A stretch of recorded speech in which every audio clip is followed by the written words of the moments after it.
Okay, so do I say good afternoon or do I say good evening, Salil?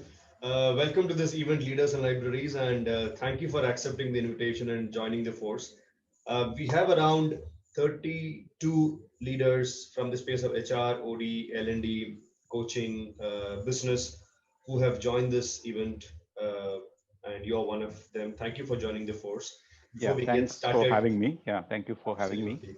Yeah, Before we get started, let me introduce you to the audience. So, good evening or good afternoon to viewers and listeners. Welcome to Leaders and Libraries, and we have yet another guest with us, Salil Raghavan. We connected earlier for a business conversation. Prior to that, we also realized that we have worked in the same organization, which is TVS Motor Company. He worked many years back. I worked a few years back. Uh, he is the head of HR with the great Eastern Shipping Company, and he manages the entire HR profile there. And I got to know through his direct report that he is a voracious data, which I didn't know till the last conversation that we had, Sunil.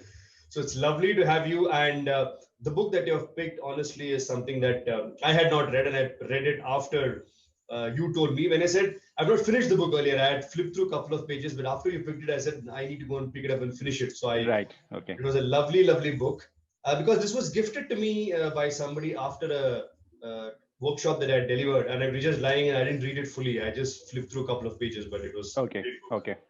And Right. nobody else has picked it as of now. So thank you for picking that book. So let's talk about it in a while from now. Before we get started, I'm going to take you through a memory lane kind of a thing. So tell me, how early in your life did the romance and love with books start?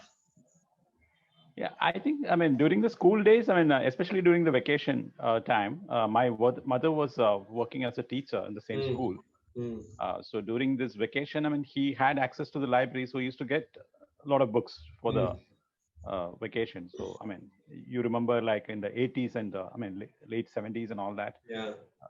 you didn't have any other option other than going in the evening and playing or whatever. Mm, So that was one introduction. My brother was a very avid leader, and so those were the. I mean, that's how, I mean, I got started into. So she used to get about 60 books. Maybe no, I mean, so my God. between two of us, I mean, used to complete during the 2 months vacation. Wow. That was a sort of introduction, kind of. And then what kind of a genre you started reading? Was it just fiction, non-fiction? I would say it is all earlier. It was all mythological kind of thing. So my uh, beginning, I would say more of Greek and Indian mythology, Mm-hmm. Iliad, Homer, Theseus. So that also led to some kind of, I mean, image of a hero, kind of, those, I mean, Uh, mythologies. So uh, I mean, leaders and heroes and all that kind of, yeah, So yeah, yeah, yeah. yeah, so you had this Hector's and Achilles and Correct. Perseus and all that set of people. I mean, in terms of, I mean, yeah, I mean, Odysseus. So that's very, I mean, a fascinating kind of a world to be in during the childhood. Yeah, And you always fantasize as becoming one of the superheroes or becoming that's one of right. them as you grow up. Yeah, that's right. Yeah, yeah, Lovely, lovely. yeah. So as it started very early and over the years of your own reading habits, how did this reading really help you in your own growth as a leader? How was it directly impacting you? Yeah, I would say. Yeah, so it has, I mean, in terms of one is, I mean, connecting to the external world. I mean, you know that those eras, I mean, you didn't have, I mean, internet, or I mean, you didn't have connectivity to understand uh, various other different perspectives. So it definitely helped. The books, I mean, they were the windows for your outside world, especially for an introvert like me, in terms of, So that's one of the benefit I got. You developed a broader perspective. Hmm. You understood what are some of those, I mean, themes across the world, and you could, I mean, connect with those, I mean, Indian themes as well. I mean, okay, the press also, I mean, that point of time, I mean, you read one newspaper probably, I mean, you didn't have much of information what's happening across the world. So the Hmm. books were one of those means to do that. And I would say the books which have influenced me, I mean, you had, I mean, okay, once you reached, I mean, earlier days, I mean, okay, school days and all that, it used to be John Grisham's or those kind of, I mean, books, Correct. in terms Correct. of the fiction, Ken Follett and, Hmm. Alistair MacLean's and all that kind of thing. And Hmm. then you, I mean, occasionally you go and see some English movies and, I mean, some of those, I mean, books got, I mean, adopted into movies. Uh, so once you start, I mean, your professional career, I think the books which have influenced me are, I mean, probably, I mean, Jim Collins and, I mean, Daniel Goleman's and Right, right, yeah, I mean, those are the kind of books, I mean, which have influenced me in non-fiction, I mean, Taleb and, right. I mean, if it's not a HR kind of a thing.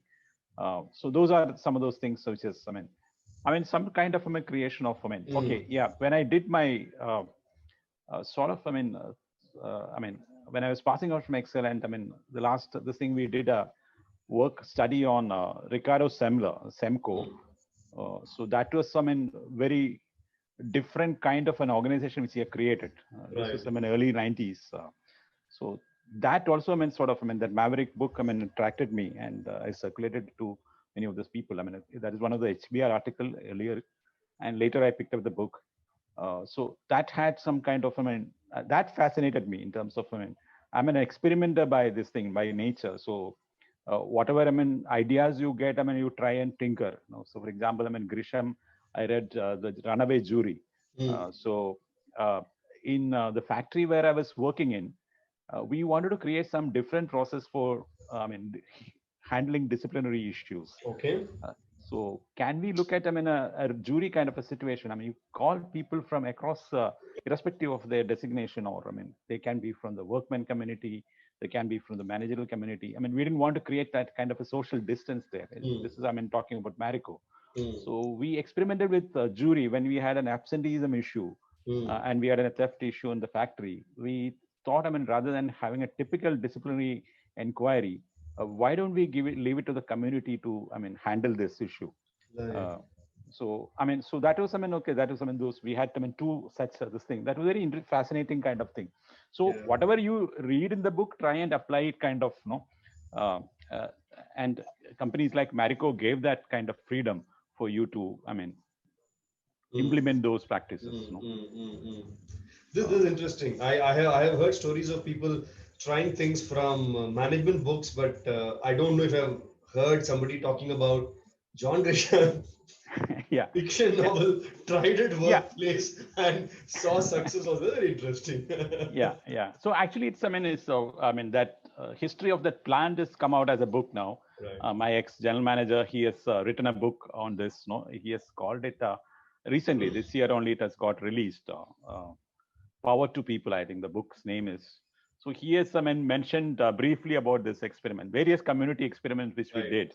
No, so one of this was the jury. So Very we nice. called it. So it was very fast. So, Very interesting. So, so many books. What made you choose this one, Salil? Why should anyone be led by you? Why did yeah. Rob So Coffee really this make it an inspiring book for you? okay. So this book was introduced by uh, a friend of mine, Ashish Arora of HRNXC. He actually, asked me to read the article. So article is one of the highest downloaded or reprinted article. What? Why should you be led by? So I first read the article, was found it quite nice. The ideas were quite nice, and it is not very typical of the typical charismatic leadership style, or what you read. Mm, The leadership theories which you have read is either situational theory or Blake and Mountain grid mm. and all that. This was different. No, that was those were very structured. This had a lot of paradoxical ideas. No, Ah, okay. So it had the yin and yang kind of thing. It was it was talking about being macho, being analytic, at the same time being feminine also. No, so correct. so yeah, so that was something which is I found it different. No, Mm, though the book, maybe the flip side of the book is did not have too much of research data in the book. It is mm. more of like stories. Yeah, uh, Maybe it's, that helps them in easy readability, yeah. but from a research point of view, when you're looking at, you may have some limitations about the book. But I found it very different from any other book, on leadership. So I thought, okay, this is something which, this is not so much talked about also, because many other books are, in your list, I saw many Yeah, other books, yeah, talked about. So yeah. I said, why don't we look at this as. No, makes sense. Makes sense. Thank you for picking this up because I don't think many would have read the book. Is my Yeah. assumption, but it's definitely a good book to read. As you rightly said, I found it interesting because uh, many of the words, many of the phrases that he talks about are very flowy, not Yeah. non-restrictive kind of a thing. So pretty interesting. I kind of enjoyed it. So thank you for selecting the book and making me finish the book. That's a great learning I had. So we're going to talk about a couple of thoughts that Rob talks about in this book. Yeah. I've picked up five, six, which caught my attention very well. I kind of underlined. I said, let me talk to Salil on these. Right. Okay. Yeah. So the first one that he talks about, which was very interesting, is the author talks about uh, know and show yourself enough. Right. Why do you think this is an important element for leaders, and how do you see it from a leadership perspective? Know and show Yeah. yourself enough. Yeah. So what Gareth and Jones talks about, I mean, uh, people in the organization, they are looking up to a person, not a title. No, so you have to be Right. first a person. No, you have to be authentic. So you're not looking at a bureaucrat. You're not looking at a title. So one is, okay, you have to relate to the people. You have to show yourself. No? True. You have to show your strengths. You have to show your vulnerabilities. And Gareth Jones talks about don't show too much of your negative, fatal flaws, but you have to show you are a human being. You are fallible. No, so so that sort of he talks about two leaders if I recall. One is Martin Sorrell of JWT, who was not. He was in the creative field. He's working with creative people who himself was a finance person. So how he made himself, he made himself accessible to people because he was probably in an alien world, in terms of, understanding people and being, especially from a finance field. So he made him accessible. They were working, across the globe, and he was working probably, more than 15 hours to make him available to people across the world. So through that, gesture, he came closer to people, and that, helped him to, succeed in that role. Second, I think is I think the person who transformed the BBC, Greg Dyke, and so he himself says workplace and actually brings in some kind of facade and makes it difficult for people to show your authentic self. No, but okay, he said okay, being so he talks about okay, BBC being a very conservative set of practices at that point of time, how he slowly changed that, and how he reached out to people through his say whether it's in the lift or changing showing the human side. So so that's okay, so those are gestures people pick up, people are observant, even if like once you reach the top position, something which happens to you is you become a loner kind of thing. So that these two leaders sort of maybe they were aware of this, so they they didn't want to be alone, they wanted to be closer to the people, so that okay, they get their perspective right, they understand the context and they can influence people better. Right. Yeah, I think I like that point that you said, that which the author talks about being vulnerable, right? I think that's a very important thing. Then you come down to show the people that you're not a Superman or a Superwoman, but you're still as a human as the other person is, and you're bound to make mistakes. Is okay, and then you kind of you earn more of trust from the team members. I think I don't know how many leaders are open to show their vulnerability out. They would love to show that they know a lot, but they may not want to show that they are vulnerable, right? That's how I also interpret that know and show. That's right. Yeah. Together. So I think that's a very powerful perspective. So that takes me to the next thought, which was very interesting that the author talks about. He talks about this art of revelation. Yeah. Right. It was a very nice combination of words and a phrase. I have not thought it this way. What is your take on this, and why would you say this is important for budding leaders from a context of budding leaders? Yeah. So let me just reflect. So all of us play different roles, in the, maybe as a boss, as a subordinate, as a husband, as a son, you play different roles. So probably I think one of each of us, we'll have to reflect on what's that common thread across the role. What is that people feel? So that sort of, defines you, as a person. So that's no, if you can find that common thread, no, Mm. that's you kind of, no, it's Mm. like that converging point kind of thing. Mm. And Gareth and Johns talks about, I mean, introverts are overrepresented. Maybe he's talking from Europe, no, Sure. Europe as, I mean, because they were all in INSEAD and LBS and all that. So they have fewer opportunities to interact with people and show their energy, because leadership is also about energy. No, Yeah. how do you, no? So they have a limited. Because naturally they have a, I mean, I would say a handicap, sort Mm. of this thing, in terms of, to show whom they are. Mm. So the concept of, say, managing by walking around, it's Mm. not very natural for people, no. People. Mm. But as once you reach that position, you have to, I mean, overcome that. No, you have to be aware of that, this thing. So I've seen many leaders. I mean, even if you look at, I mean, Indian context, I mean, leaders like, I mean, an Indira Gandhi or a Mm. Vajpayee, they were all introverts, but they were, I mean, loved by people. No, they Mm. had some common connect, and they could, I mean, influence people. No, Mm. it never appeared that they were introverts. No, Correct. I mean, maybe Dr. Manmohan Singh was too much of an introvert. That also probably, I mean, okay, did not help him Yeah. in the long. Yeah. Yeah. So that's this thing. Also, uh, and what happens is, like an MBWI, for an introvert to behave like an extrovert, they are not in a natural comforting zone.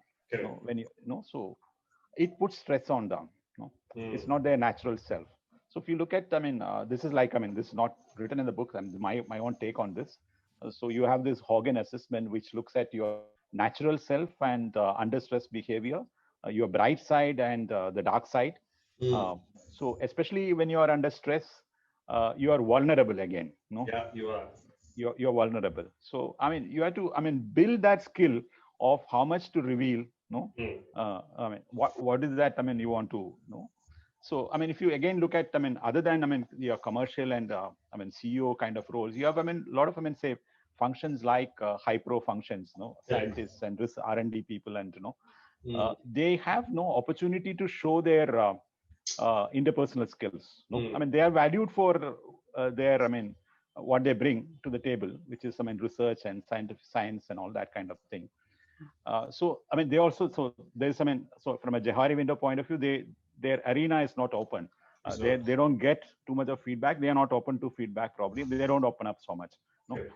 so that's an important point. I mean, once you, I mean, if you have to become a leader, Mm. say for example, I mean, okay, you can look at, I mean, scientists who have become CEOs and successful CEOs. Correct. No, they may not have had, I mean, okay, too much of a this thing, Mm. managerial experience kind of thing. I mean, or Right. education, but I mean, Right. how they transform themselves to sort of. So each one has to. I mean, so I see in my own organization, I see this happening quite this thing. Mm.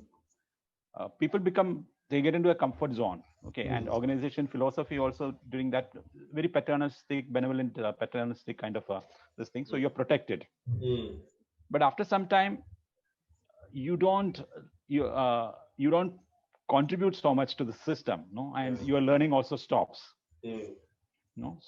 So that's, I mean, so you have to read the context, how it is happening in the organization, which, I mean, it's also, I mean, they're talking about is an important thing, what's happening around you. Because if you become comfortable, okay, probably you may say that, I mean, I'm getting paid X here, even if I move, I have to first, I mean, learn a lot of things new, and I lose this. I mean, there is an uncertainty. True. True. So I find that, I mean, people in the middle management in our company, I mean, in many companies, they become comfortable where they are, kind of, Right. right? Maybe they don't have a roadmap of, I mean, Could how be. to, Could be. yeah, no? I mean, that drive to, I mean, achieve better, or I mean, that perspective in terms of, what can happen to you, kind of thing. So you live in the here and now. You don't have a perspective on the future, and that becomes the trap. And after a certain age, I mean, it's difficult to, I mean, change also in terms of, so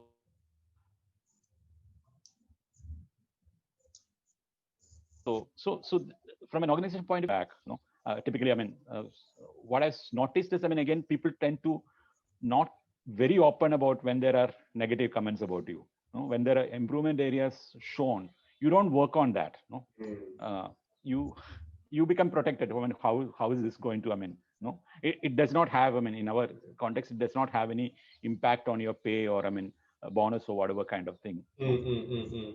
But you stay where you are in terms of you are not changing. No, you there is a lot of I mean feedback coming to you, but you don't take it seriously. But nothing is happening because of that. Nothing is happening. You try to game it. I mean, I've seen that also in terms of no, because we tell the people to nominate who should rate them rather than we forcing people. I mean, we giving a list of no who should rate. So people try to I mean find friends who will give you positive strokes. No, no. So I mean, it's not I mean going to help in the long run. No, It and doesn't. It doesn't. yeah. So I think I mean this point of this thing is I mean understanding yourself. I mean your vulnerabilities and working on them. That's a critical thing in this art of revelation. Yeah, I think very rightly said. But for that, it's important for people to first accept feedback. that's right. Yeah, If they feedback is an can't do important that, thing. I Yeah, don't think they can even pick up this art of revelation, isn't it? yeah. Seeking feedback is not so very natural for people. Yeah, No? So you yeah. become very defensive. No, Yeah, and that defensiveness is something which you have to work on. Even I mean, I do. I mean, in terms of when you get a 360 and when you see some points, I mean, you wonder.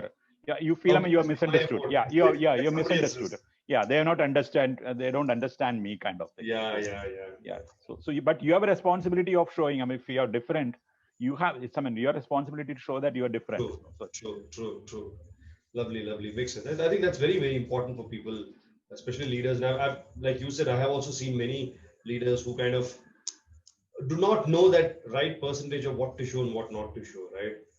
yeah, In an over enthusiasm, they do both sides, and it becomes a very that's right. Yeah. polaristic kind of a behavior, and it doesn't really help the leader in any which ways. Yeah, I think there's a great point. There's one big learning which I thought budding leaders should definitely learn by reading this particular book. So guys, go and pick up this book. It's a great input on art of revelation, like Salil is talking about. Beautiful. Another two words which I honestly had never thought of getting these two words together. It didn't even occur to me that these two can go together. You know? Situation sensing. Yeah. Uh, now, obviously, I understand what Rob is trying to tell and what it means. How did you use it effectively in your leadership role? Okay, so I can give you a couple of, I mean, probably I was also thinking in terms of how did I use it kind of thing. So basically it talks about three things. The first one is, I mean, for situational thinking, what is required, observational and cognitive skills, which most of us have in terms of as human beings, no? All of us have, I mean, that. And how, basically it's about how do you gather data, situational data, and interpret and how make meaning out of in the context you are in, no? So it's in the MBTI parlance, you talk about the middle elements of dichotomy, whether it's, I mean, sensing, intuitive, thinking, feeling. I mean, sensing intuitive is how do you gather information, whether it's through your sixth senses or your intuition. And once you've gathered, how do you take a decision, whether it's, I mean, through a rational, logical process like thinking or your people-centered logic like feeling. So and the second element is about behavioral adaptation, having, I mean, in a context, I mean, how do you adapt to that context? You know? So he uses the term called authentic chameleon or whatever. You know, Gareth and Johns talks about this term. So how can you become a chameleon in the system? You know, with authenticity. Yeah, with authenticity. Yeah, you're not trying to con, but you are adapting yourself, kind of thing. Yeah. And third one is, I mean, influencing others and how do you make changes? You know, having been in the system, how can you train this thing? So in the situation sensing thing, what has helped me is when I joined here in Great Eastern, so 15 years back, I was new to shipping. I was new to Bombay. And I thought, I mean, I could never survive Bombay because that was the year where you had the great floods, 300 people died. The month I joined, or 1 month after that, encountered with this thing. So there was all these pressures on you, kind of, you know, whether you'll adapt. I mean, this industry is totally, I mean, I came from an FMCG consumer good, this thing to a shipping company. What helped me is that we had a carpool and the carpool lasted for 14 years. And we had, I mean, two people from different functions. So those people became sort of informal mentor for you. No, though they may not have been junior in hierarchy, but you learned a lot of things. You understood what's happening in this. I mean, one was from a fleet personnel department, other one was from operations department. So you got a window to sort of, understand what's happening in the industry and what's happening inside the organization. So just by listening to these two people, you could gather a lot of information, make your meaning, and then validate. The next question is validate how this happens. And second is, so in the situation sensing, what is important is, how do you gather data? So, you have to have you can informally gather data like I did. You can also do and formally, sit with people and understand. So this is where, okay, I think from an HR point of view, making people, induct them fast. That's very important. So right. And having key connections. Who are the critical guys who can? In any organization, maybe about 20% of people are willing to teach you and tell you this is what is happening. Correct. Right. And unless you understand the context, you can't be influential in HR. Absolutely. If you don't understand the business context. You can't. Yeah. You're right. Yeah. So this is one example which I can talk about, in terms of which helped me all these years, being with them. It also comes to the next point when we talk about the social distancing. At the same time, you have to be socially distant, especially in a function like HR. You can't be too close also in terms of, there are issues of confidentiality. So that's, I'll cover in the next point. So this is something which I can talk about, I could think of. Yeah. Absolutely. I think very, very right. It's about first observation, then it's about adaptation, and then finally it's about influencing. So yeah. So it's also that you have seen this framework of Lominger, which is now current Conferry. They talk about the learning agility. So situation sensing and learning agility, how they sort of connect. Learning agility has say 4 facets. One is a mental, being mentally agile. Second is result focus. Third is people agile, and the fourth one is change. So how do you adapt is the question of change, and how do you deliver is a question of results. Being result focused and to change. Also people agility also helps in terms of how to adapt. That people agility factor helps. So all these constructs are maybe mentioned in different ways, different language, but they're talking the same thing kind of. So I think Gareth and Jones is also trying to attempt say the same thing. Your cognitive ability, your people ability, and your adaptability kind of to the environment will help you to deliver what's expected from you. Absolutely. I can really relate to this because CCL has got a very powerful concept on disposition. Right. It talks about cognitive disposition, emotional disposition, and one more disposition. It's about how do you position yourself to these situations and accordingly respond back. So I think leaders, it becomes very, very important to have this ability to disposition and position themselves in any situation by adapting, which is what I think he's also talking about. I think very, very right. And I think I kind of think that it's very important for the budding leaders to kind of pick up the skill at an early stage, isn't it? Yeah. So you have to, again, you have to also look at, formal surveys and engagement studies and all that kind of thing. Formal, there could be to understand the S part of what's about the context and organization kind of thing. The N part of the intuitive part is, you can, that's more informal, and you make meanings and then try and, talk to people in terms of what you've inferred is correct kind of thing. Yeah. In fact, I was having a chat with one of the guests who had come in.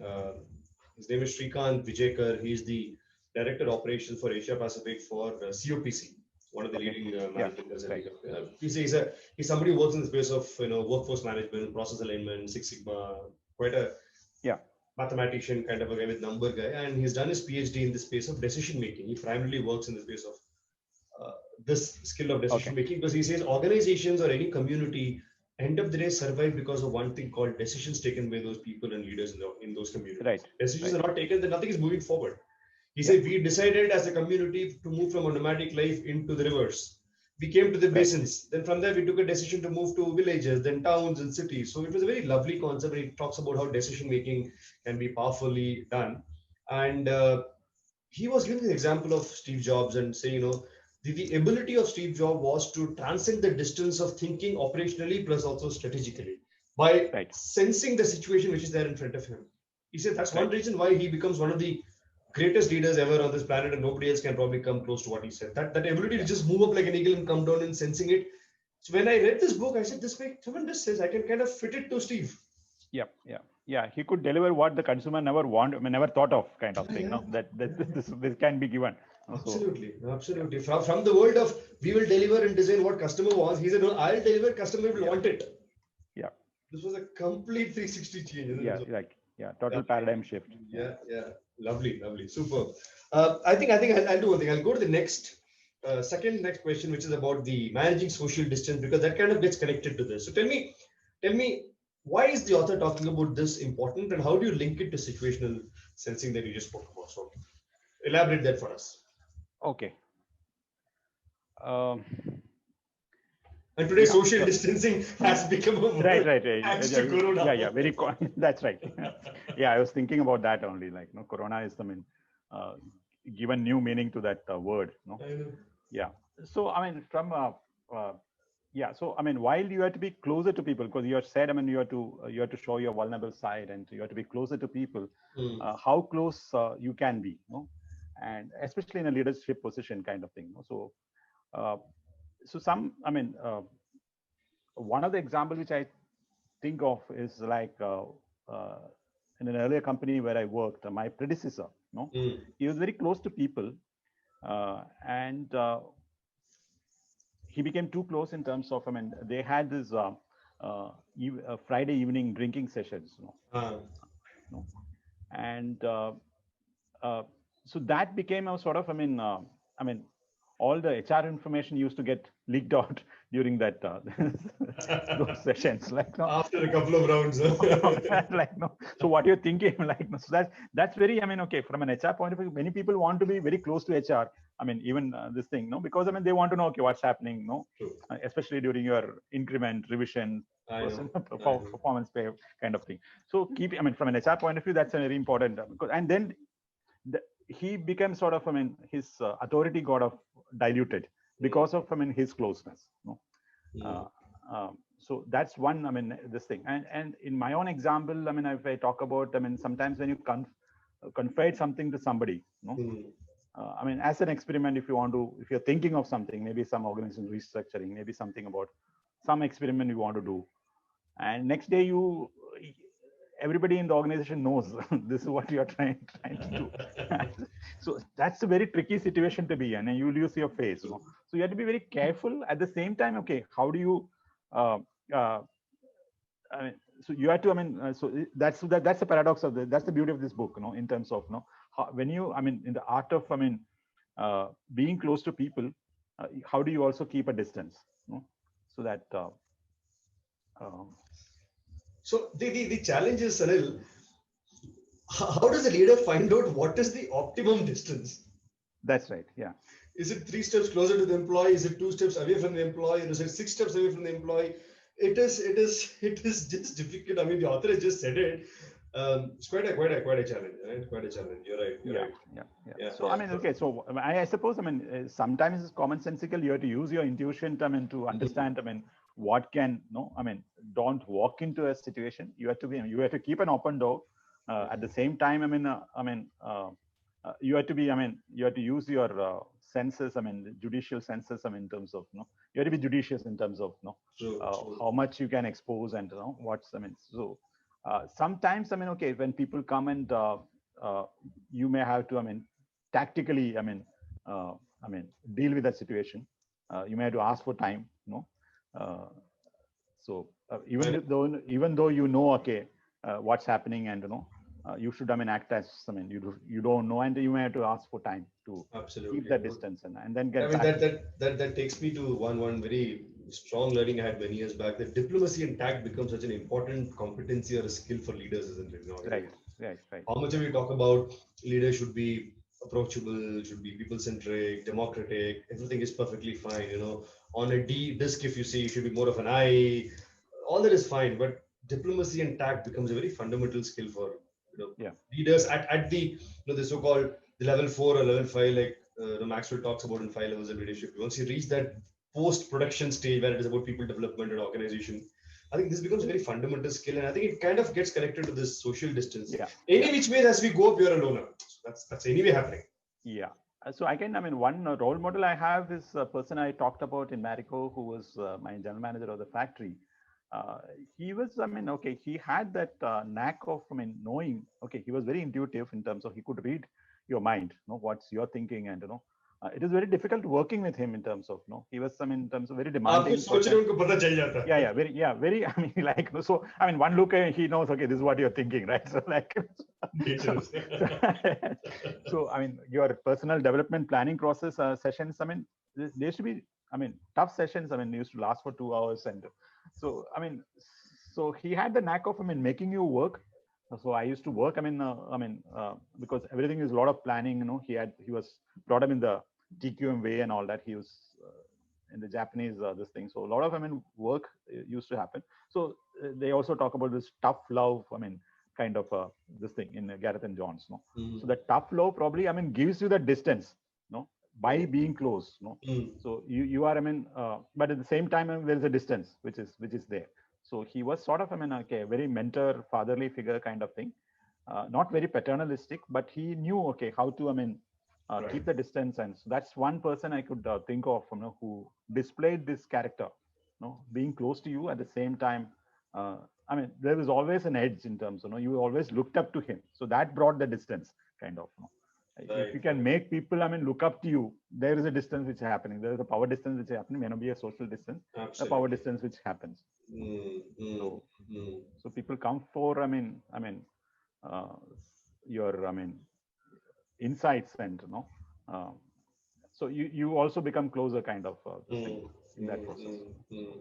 So being a coach, being a mentor kind of thing, so not getting trapped into their reality or this thing. Yeah, that becomes important. True. So in MBTI there is this word between they differentiate between those who prefer thinking and those who prefer feeling. Those who prefer thinking, they have a knack of being they can step out of the situation and view the situation. So I suppose this is something like that. When you are dealing with a person, looks like you're right. Yeah. So you can keep the issue separate. Don't get entangled as a personal this thing. Keep the issue aside and see the issue from outside. Lovely, super. So I was also looking at something that he says in this book, which is about importance for leaders to read organizations. And he says the need to read organizations for a leader and to remain authentic. Yeah. What is he trying to say when he says read organizations? Is just understanding organizations, or is it just something beyond? Yeah, so it's understanding the context and maybe the psyche of the organization. So he talks about that Greg Dyke example, I suppose, in terms of so initial this thing. How do you? It's like again some linkage with situation sensing in terms of what's happening in the organization. Don't get lost in the here and now in terms of So when you're looking at an organization from that apex, this thing, you have to also see forward how this organization is going to move ahead, and what is requires from a future sensing point of view, and what can, if you are trapped in the current reality, it can sort of may not be relevant in the future. You may not be able to survive in the future. So reading the context, I suppose one is from the current point of view, second is from the future point of view. And from a leader's point of view, you have to also look at how can you lead the organization to the next level, this thing. So they talked about couple of cases where one is BBC's transformation itself, in terms of how could you make it, how could you make the change of transforming that sort of bureaucratic setup to a vibrant setup kind of. Good example. And in Indian context, maybe I think companies which have changed and people have those who have survived, like Tata, even during maybe so many years, you have seen them sort of always being, I mean, talked about kind of this thing. Yeah, No? yeah, yeah. Yeah. So they've survived many, I mean, many shocks, probably many situations, many contexts. I mean, but they are there always, no, in the top Absolutely. 5 or whatever. But if you look at, I mean, okay, uh, maybe 20 years back or 30 years back when I started my career, no, Mm. no, from the leading houses, many houses have dropped, no, industrial houses have dropped, no, True, true. but the Birlas and Tatas have stayed. Uh, yeah, maybe yeah. So I mean, so there is, I mean, there is something in that this thing. So they are able to understand the business context, not just the internal environment Mm. context, the business context, how the landscape is changing across the Mm. world at a global level, probably at a national level, and what you need to do, kind of, no. Uh, so that's the kind of, I mean, capability, probably, I think, in terms of a leader requires, you know, to read the context. True, true, true, true. I think that's very, very important. You know, the ability to uh, short term and long term becomes so important. If you can't do that, then I don't think you've earned the right to sit in that particular seat. Yeah, I heard about Mukesh Ambani, the same thing. No, he has the capacity to be macro at the same time getting into the smallest, I mean, execution. This thing, Yes, no, yes, yes, micro. So yes. micro Yeah. and micro being. No? Yeah, and you're right in saying that, Salil, because I know people who have uh, not been able to stay with Reliance for a long time because of this character of Mukesh, and there have been people who have been able to stay through. Right. Uh, Yeah. yeah, and I think that's one probably reason why between the brothers, this man seems to be just picking up every industry, every business available in India. Nothing is left Yeah. over He is now. able to manage that. No, he is able to manage that. He is able to find time, and, you know, I Yeah, mean, yeah, he has that bandwidth to manage that kind of thing. true, And I true, mean, true. yeah. I was having a chat with somebody sometime back. I was jokingly saying that, you know, I think the only business probably he's not gone into is managing zoos in India. Probably get into zoo business also. You know, the largest zoo manager, that's one area he's not gone into. Yeah. Every other thing he has touched his and put his hand into. My God, Yeah. outstanding, outstanding. Yeah. True, true, true. Lovely, lovely. That's a lovely conversation. So I'm going to ask you the last question of this conversation as we come to the end Right. of it, Salil. And thank you so much for patiently answering those and making an insight to the budding leaders. I leave you with one last question. Two laser sharp advices that you would want to give to the budding leader. When I say budding leaders, I'm talking about them uh, who have finished 10, 12 years of corporate experience Right. at the N minus three, N minus three. Now they're kind of moving to the N minus two stage. Yeah. What would be two laser sharp inputs from your side?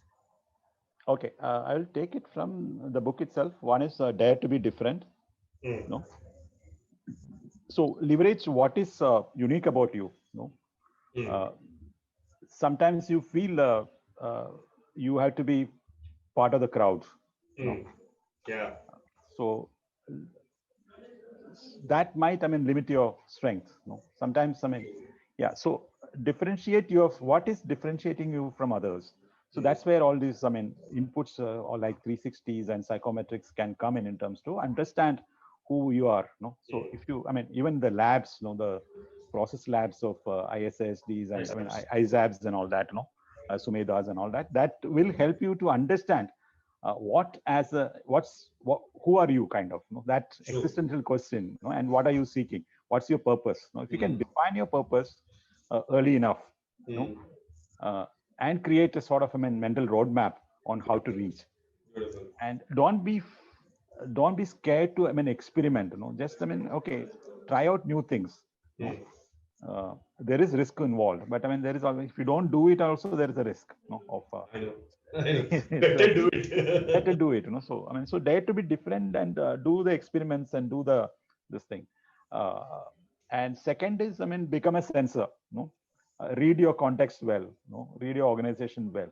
uh, okay, one is, okay, the being the first point, I mean, okay, if you understand what is that you're seeking, what's your purpose, what are your values, then you'll choose the right kind of companies where you want to work with, you know. You don't make a Right, mistake of, you know, I mean, right, joining a right, right. place, I mean, because, I mean, they offer a lot of money and they give you a position, title, and all True, that kind of thing. true. So many people, I mean, end up in that, you know, they Mm, uh, uh, I mean, they sort of, I mean, burn themselves because, I mean, they don't choose wisely uh, mm. career shifts. You have to shift careers, because otherwise, I mean, I don't know, I mean, there are people who have made, I mean, difference, I mean, being in one organization, but I mean, I don't know, that's the It's current a this personal thing. choice. Yeah, personal choice. But if you're making movements, I mean, be conscious of the values and ethics. You do your homework, understanding about the organization and also about the sector and how it is going to evolve. And I agree. I agree.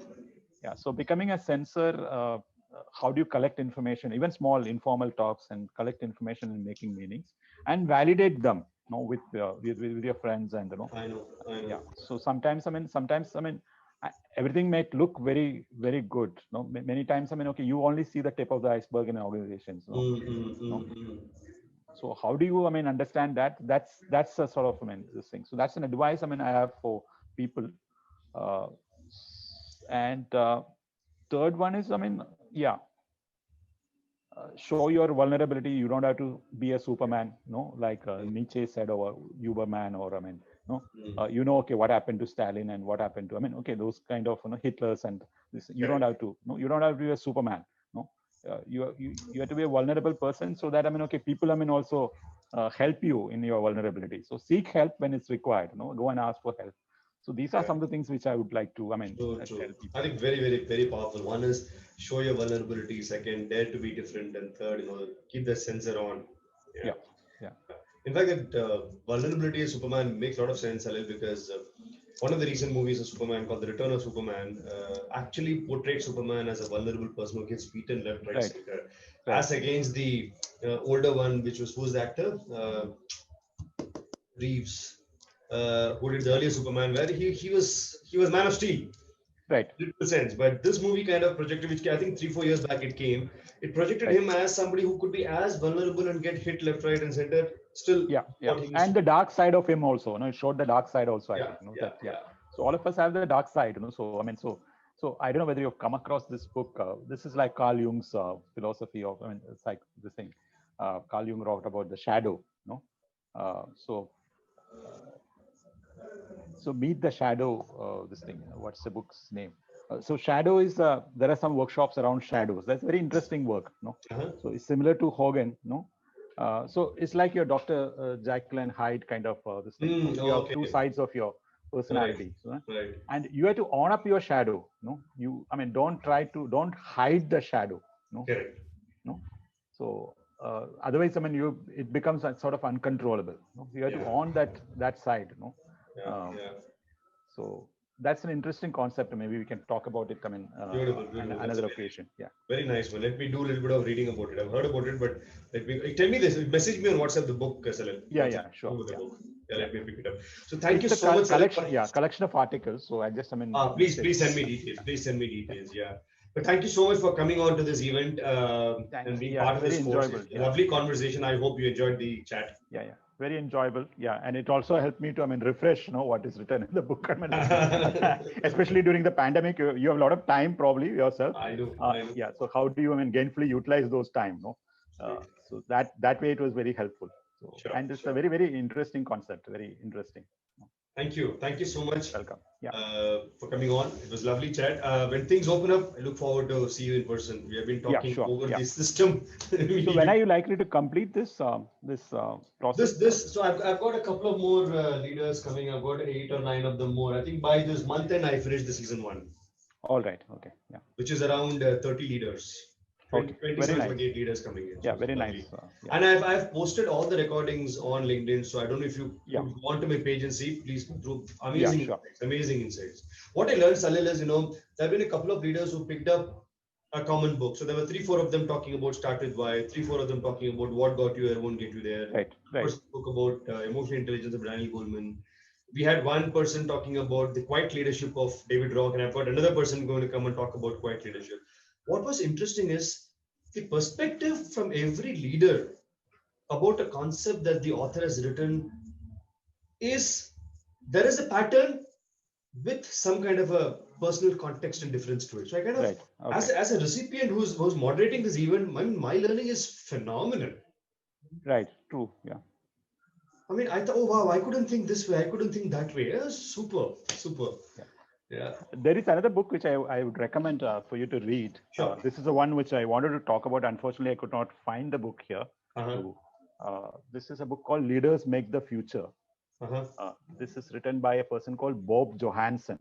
And It's the new version. I think new has come in Amazon. This is in partnership with CCL. This book is about. Okay. It talks about 10 new leadership skills Mhm. which are emerging, emerging leadership skills kind of thing. So leaders make the future. This person is from Institute for the Future, Bob Johansen. Yeah, very interesting concept. The person, could you name the person again? Bob Johansen. Bob Johansen. Let me pick this up.